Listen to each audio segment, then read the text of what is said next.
I should have just kept driving. The sign was barely lit, flickering in the darkness like a dying firefly. Maggie's Diner, open 24 hours, it read in peeling red letters.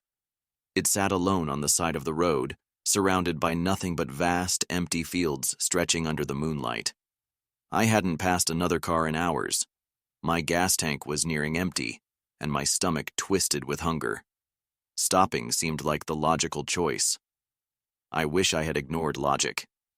Pushing open the heavy glass door, a bell jingled overhead, and the warm, greasy scent of fried food wrapped around me. The place had an old-school charm. Red leather booths, checkered floors, and a jukebox in the corner playing some song that sounded just out of tune. But something was off. The air inside felt thick, like the diner had been sealed away from time itself.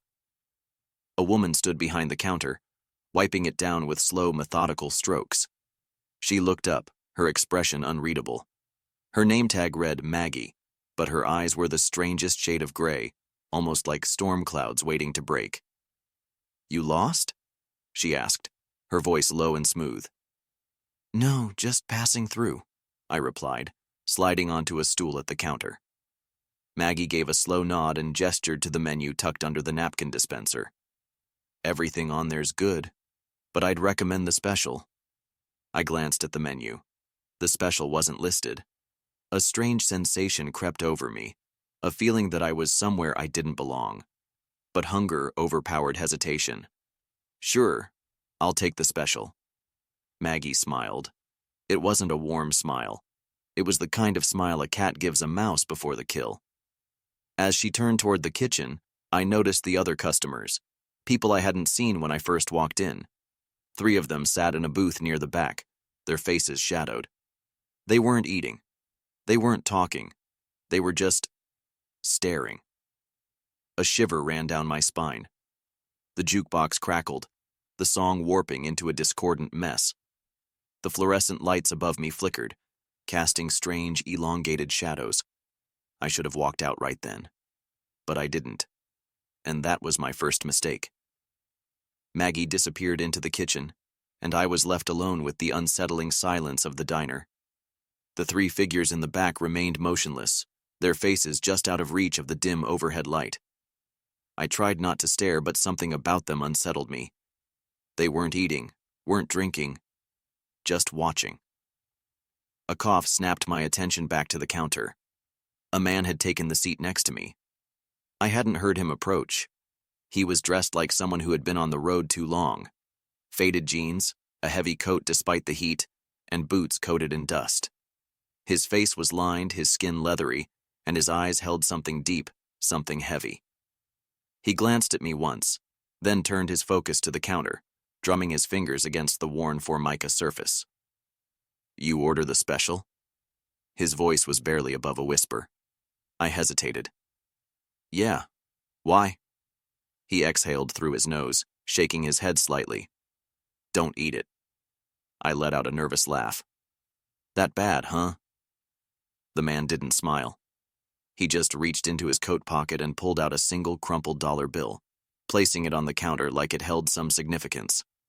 Then, without another word, he stood and walked toward the door. Before he pushed it open, he turned back to me, his expression unreadable. "If she offers you anything else, don't take it." The bell above the door jingled as he stepped into the night, vanishing into the darkness beyond the neon glow of the sign. A chill spread through my gut. Maybe it was exhaustion playing tricks on my mind, or maybe it was something else. But everything in me told me to get up and leave. And yet, I stayed. A moment later, Maggie reappeared, carrying a plate with something that smelled divine. A thick burger, its juices glistening under the lights, nestled between a perfectly toasted bun.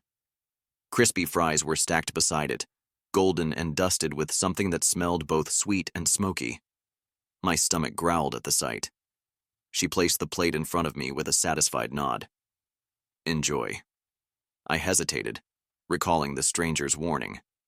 Maggie tilted her head slightly, eyes locked onto mine. "Something wrong?" I swallowed, shaking off the unease.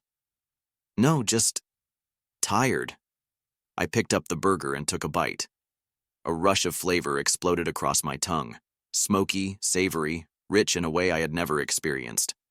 It was perfection. Better than anything I had ever tasted. My body reacted before my brain could protest, and I took another bite. A warmth spread through me, not just in my stomach, but through my veins, like liquid gold was being pumped into me. It was intoxicating, addictive. Maggie watched, her eyes glinting under the flickering light. Good, huh? I nodded, my mouth too full to answer. Two. As I reached for a fry, the jukebox crackled again. The warped song distorted into something almost human, like a voice trying to crawl through the static. The overhead lights flickered harder, and for a moment, just a moment, I saw something impossible. The three figures in the back, they weren't people. Their faces melted and reformed, shifting like wax under a flame.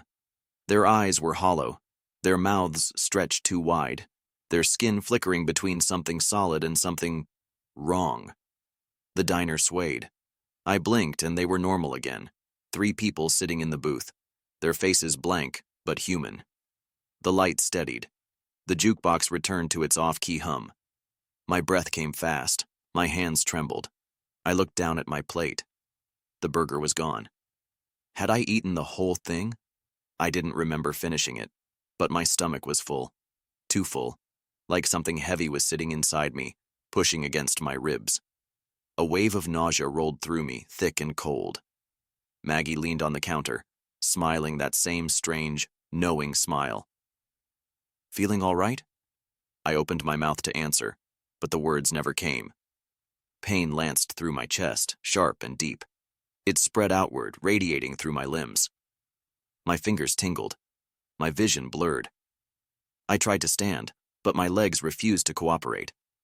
The diner around me stretched and warped like I was looking through cracked glass. Maggie's voice cut through the distortion. Don't fight it. My heart pounded. I turned my gaze to the booth in the back, to the three figures. They were still watching, still silent. I forced my legs to move, pushing away from the counter, staggering toward the door. My breath came in sharp, ragged gasps. Maggie didn't try to stop me. I reached for the door handle, but my fingers barely brushed the cold metal before the pain intensified. My vision darkened at the edges, narrowing to a tunnel. My legs buckled. The last thing I saw before everything went black was the neon sign outside the window. The name had changed. It no longer read Maggie's Diner. It read The Hollow's Rest. And below it, in smaller letters, glowing sickly yellow, You can never leave. Darkness swallowed me whole. I wasn't unconscious. I was aware, but weightless, adrift in a void where time didn't exist. My thoughts blurred, stretching out like they were being pulled apart. My body wasn't mine anymore. Then, like a switch had been flipped, reality slammed back into place. I was lying on the diner floor. The cold tiles pressed against my cheek, the faint scent of grease and something sickly sweet filling my nostrils. My limbs felt heavy, sluggish, like I had been drugged. Footsteps, software measured, approaching. I forced my eyes open. Maggie stood over me, that same unsettling smile on her lips. You'll be all right in a minute, she said, crouching beside me. It takes a little time to settle in. What did you do to me? My voice was hoarse, barely above a whisper. Maggie tilted her head. I fed you. A chill spread through me. I tried to push myself up, but my body rebelled. My stomach churned, twisting painfully. A deep hunger gnawed at my insides. Wrong. Unnatural. It wasn't the normal emptiness of not eating. This was deeper, more primal. Maggie sighed, almost disappointed. I told you not to fight it. She reached out, her fingers brushing my forehead. The moment her skin touched mine, a flood of images exploded in my mind. I saw faces, hundreds of them, maybe more. People sitting where I had sat, eating what I had eaten, their eyes wide, their hands shaking as they devoured the food placed in front of them. Then, the horror set in. They weren't eating food. They were eating something else. The images shifted. Meat, raw and writhing, changing shape as it was consumed. Flesh that twisted, pulsed, screamed without a mouth. It was alive, aware, part of something greater. And now it was inside me. I jerked away from Maggie's touch, gasping for breath. "What the hell is this place?" I choked out. Maggie just smiled. A sanctuary, a prison, a home. The three figures in the back booth were watching me. They hadn't moved, hadn't spoken, but they weren't strangers anymore. I knew them now.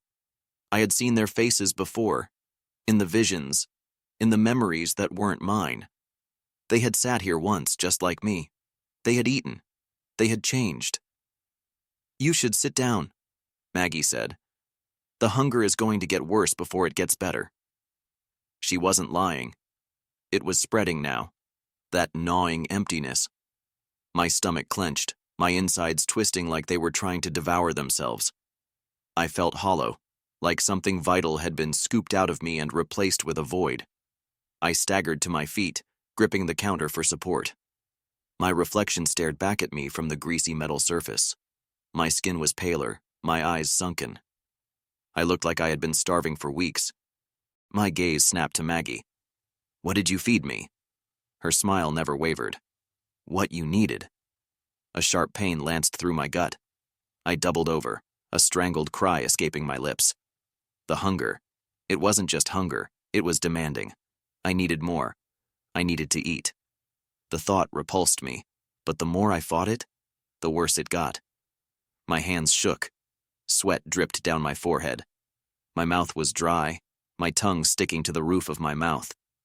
I forced myself to look around the diner, searching for anything that made sense. The neon sign outside still read, "The Hollow's Rest." The exit was right there, just a few steps away. I could leave. I had to. Ignoring the fire in my stomach, I stumbled toward the door.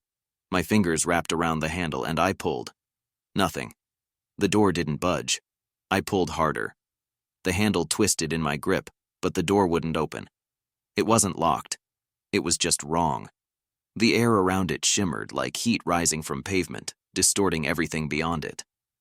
Maggie sighed behind me. "You can't leave yet." I spun around, rage and fear colliding in my chest. "Open the door." Her expression softened. I wish I could. I wasn't going to wait for her permission. I threw my shoulder against the door, ignoring the pain that jolted through me. Again. The door remained unyielding. Maggie just watched. And then, a sound. A low, wet gurgle. It came from the back booth. Slowly, I turned my head. The three figures weren't sitting anymore. They were standing. Their heads tilted unnaturally, their bodies twitching. Their faces weren't right. Their mouths were too wide, their teeth too sharp. Their skin rippled, like something was moving beneath it. They took a step forward. I stumbled back, my heartbeat slamming against my ribs. "They're like you," Maggie said. "Or rather, what you're becoming." I shook my head violently. No, I'm not." "You ate," Maggie interrupted. "The moment you swallowed that first bite, you belonged to this place." I felt sick. My stomach lurched, but I knew. No matter how much I wanted to, I couldn't throw it up. It was part of me now. The figures stepped closer. And I knew what they wanted. Not to hurt me. To welcome me. Because they had been like me once. Hungry. Lost. Desperate. Maggie placed a gentle hand on my shoulder. "The hunger won't go away," she whispered. "Not unless you feed it." I turned to her, my vision blurring with terror. "Feed it. What?" She didn't answer. She didn't need to. I already knew. I felt it in my bones, in my gut, in the way my mouth watered, despite the horror twisting through me. I had never been this hungry, and I knew, deep down, I never would be full again. I backed away from the figures, my breath coming in short, ragged gasps. My body screamed for nourishment, but my mind rebelled. I won't give in. The trio inched closer, their movements jerky, unnatural. Their faces weren't just distorted, they were changing. skin stretched too thin, eyes sinking into dark hollows. Their fingers twitched, too long, too sharp. "You feel it, don't you?" Maggie's voice was soft, almost soothing. "The need?" I shook my head violently. "I won't." The hunger twisted inside me. My knees buckled, and I clutched my stomach. Every nerve in my body burned.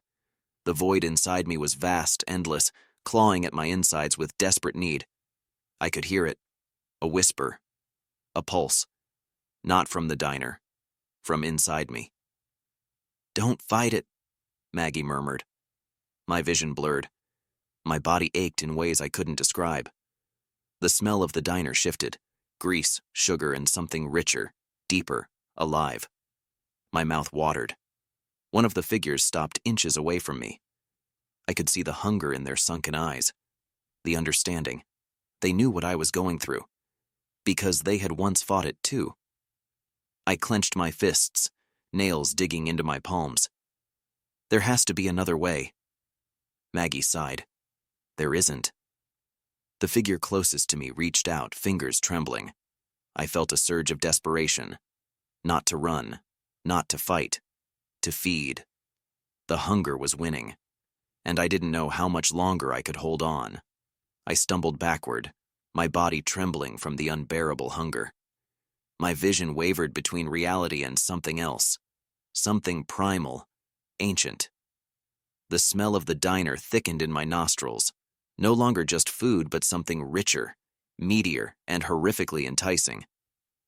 Maggie took a step forward, her face a mask of twisted empathy.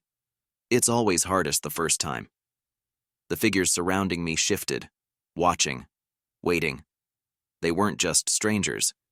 They were like me, victims who had resisted and lost.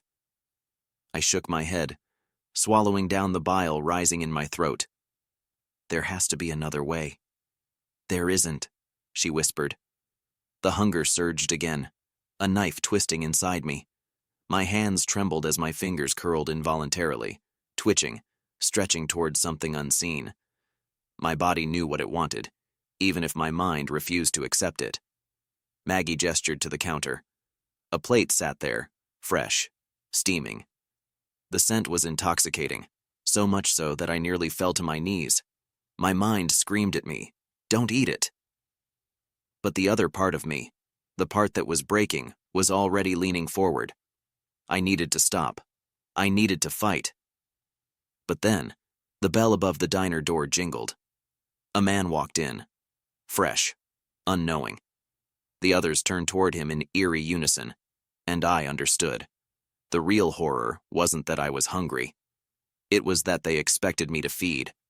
I had seconds to decide, run or give in. And my body was already moving.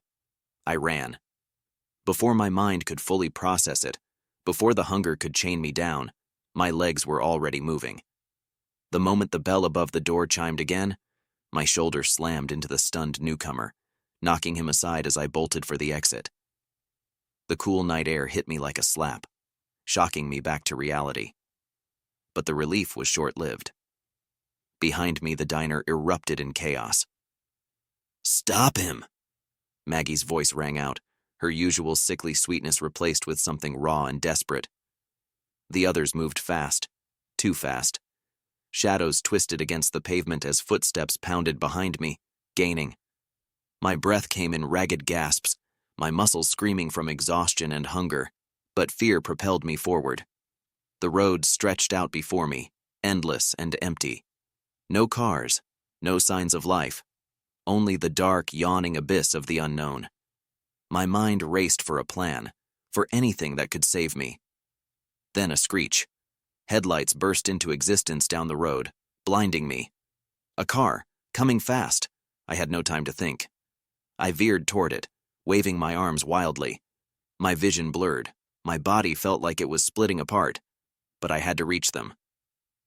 The car skidded to a stop just as I collapsed against the hood.